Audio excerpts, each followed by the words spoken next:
కోపం, ఆవేశం, అహంకారం, అధికారం, మిడిమాలం, మూర్ఖత్వం, రాజకీయం, అత్యాశ, దొంగతనం, దోపిడీ, దౌర్జన్యం, దుర్మార్గం, నిందలు మోపడం, నీచత్వం, వ్యామోహం, కుళ్ళు, కుతంత్రాలు, హత్య, అతికామం, అధర్మాన్ని ప్రోత్సహించడం మరియు పాటించడం ఇవన్నీ కూడా పాపాలే.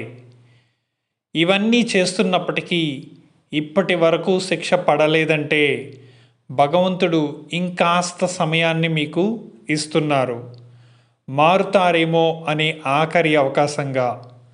ఇక మార్పు రాదని తలచిన క్షణం కర్మ కోరల్లో చిక్కుకొని భూమిపై వృద్ధాప్యంలో అనేక కష్టాలు అనుభవించి మరణించిన తర్వాత కూడా పాముల కోరల్లో పాశవిక నరక బాధలు అనుభవించడం తప్పించుకోలేం.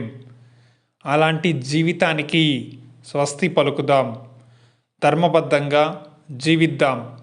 ఇవన్నీ కూడా గరుడ పురాణంలో వివరంగా చెప్పబడింది. ధర్మబద్ధంగా జీవిద్దాం, కర్మ సిద్ధాంతాన్ని ప్రతి క్షణం గౌరవిద్దాం. ఈ జీవితానికి ఒక అర్థం, పరమార్థం ఉండేలా ఆదర్శంగా బ్రతుకుదాం. 10 మందిని ఆదర్శవంతంగా బ్రతకనిద్దాం. జై హింద్.